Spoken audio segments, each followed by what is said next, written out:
Good morning student. मागच्या भागात आपण भारतीय संविधानाच्या प्रस्तावनेचा अर्थ समजून घेतला. या भागामध्ये आपण भारतीय संविधानाच्या प्रस्तावनेचे स्पष्टीकरण समजून घेऊ. ही भारतीय संविधानाची प्रस्तावना तुम्हाला कुठेही उपलब्ध होईल आणि पीडीएफच्या माध्यमातून ग्रुपवर सुद्धा तुम्हाला ही प्रस्तावना उपलब्ध करून देण्यात येईल. आता तुम्हाला ही स्क्रीनवरती पाहू शकता भारतीय संविधानाची प्रस्तावना, आणि वाचता येत असेल तर तुम्ही वाचू पण शकता. ही आहे आपल्या भारतीय संविधानाची प्रस्तावना. या प्रस्तावनेला आपण 3 नावाने ओळखतो.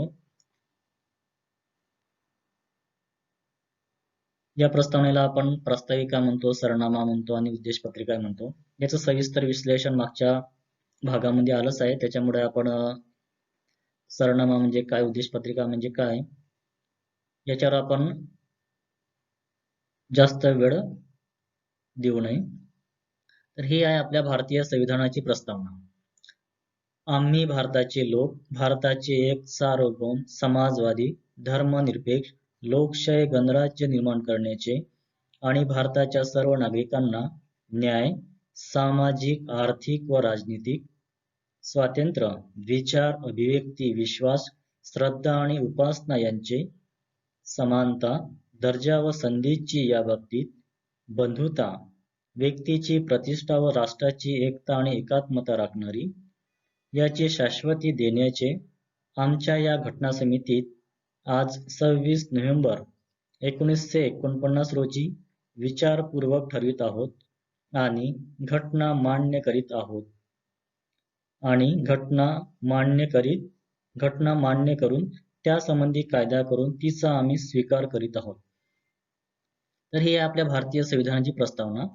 यात मी जे हायलायटर म्हणजे कलरने हायलायटर जे करून दिलं आहे ते थोडं तुम्ही लक्षात ठेवा. यात आपण आम्ही भारताचे लोक हे येलो कलर मध्ये दिलं आहे आणि सार्वभौम, समाजवादी, धर्मनिरपेक्ष, लोकशाही, गणराज्य हे जे शब्द आहेत हे शब्द आपण लाईट ग्रीन मध्ये दिले आहेत आणि न्याय, स्वातंत्र्य, समता आणि बंधुता हे शब्द आपण रेड कलर मध्ये दिले आहे. आणि नंतर 26 नोव्हेंबर 1949 हे जे शब्द आहे हे शब्द आपण लाईट ब्ल्यू मध्ये दिले आहेत. तर हे कलर तुम्ही लक्षात ठेवा. ही आहे आपल्या भारतीय संविधानाची प्रस्तावना. आता या प्रस्तावनेचा आपण अभ्यास केल्यानंतर या प्रस्तावनेचं स्पष्टीकरण करण्यासाठी आपल्याला 4 भागामध्ये या प्रस्तावनेची आपण विभागणी करू शकतो, किंवा या संविधानाच्या प्रस्तावनेचा अभ्यास केल्यानंतर या संविधानाच्या प्रस्तावनेतून 4 गोष्टी स्पष्ट होतात असे म्हणता येईल आपल्याला, किंवा 4 घटक स्पष्ट होतील असे म्हणता येईल आपल्याला. तर या आपण भारतीय संविधानाचा अभ्यास केल्यानंतर ही प्रस्तावना आपल्याला 4 भागामध्ये विभागल्या जाऊ शकते. पहिला आहे यात भारतीय संविधानाचे उगमस्थान, दुसरा आहे राज्य व्यवस्थेचे स्वरूप, तिसरा आहे राज्यघटनेचे म्हणजे आपण ज्या भारतीय संविधानाची निर्मिती केली आणि या भारतीय संविधानाच्या आधारावर ज्या शासन व्यवस्थेची स्थापना होणार आहे त्या शासन व्यवस्थेचे उद्दिष्ट, याला आपण राज्यघटनेचे उद्दिष्ट म्हणू. भविष्यामध्ये हे उद्दिष्ट आपल्याला साध्य करायचे आहे. हे राज्यघटनेचे उद्दिष्ट किंवा आपल्याला शासन व्यवस्थेचे किंवा सरकारचे भविष्य काळात येणाऱ्या सरकारचे उद्दिष्ट हे सुद्धा म्हणता येईल. आणि 4 राज्यघटना स्वीकृत केल्याचा दिनांक. तर आपण या भारतीय संविधानाचा अभ्यास केल्यानंतर या 4 गोष्टी स्पष्ट होतात. आता या भारतीय संविधानाच्या प्रस्तावनेचा अभ्यास केल्यानंतर त्या भारतीय संविधानातील कोणते असे शब्द आहेत ज्या शब्दातून भारतीय घटनेचे उगमस्थान म्हणजेच भारतीय घटनेचा स्रोत म्हणजेच उगमस्थान आणि ह्या भारतीय संविधानाची निर्मिती कोणी केली हे शब्द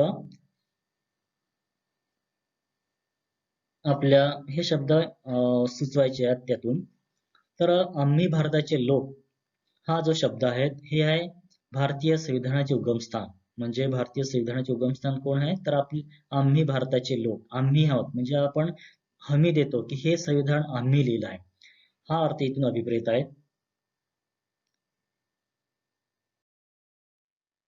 नंतर आहे राज्यघटनेचे स्वरूप. आता तुम्ही पहिल्या स्लाइड वरती बघितलं असेल, तिथे आपण लाईट ग्रीन मध्ये काही शब्दाला आपण हायलाइट केला आहे. हे जे शब्द आहेत सार्वभौम, समाजवादी, धर्मनिरपेक्ष, लोकशाही, गणराज्य, या शब्दातून भारतीय राज्यघटनेचे स्वरूप स्पष्ट होते.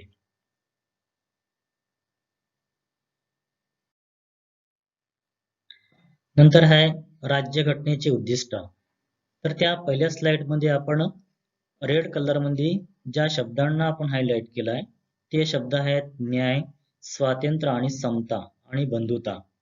हे जे शब्द आहेत या शब्दातून राज्यघटनेचे उद्दिष्ट म्हणजे राज्यघटनेच्या आधारावर आपण जे भावी शासन व्यवस्था येणार आहे त्या शासन व्यवस्थेचे उद्दिष्ट कोणते आहेत ते उद्दिष्ट या शब्दातून स्पष्ट होतात. न्याय, स्वातंत्र्य, समता आणि बंधुता. नंतर आहे राज्यघटना स्वीकृत केल्याचा दिनांक. तर ही आहे 26 नोव्हेंबर 1949. हा जो शब्द आहे या शब्दातून राज्यघटना स्वीकृत केल्याचा दिनांक स्पष्ट होतो.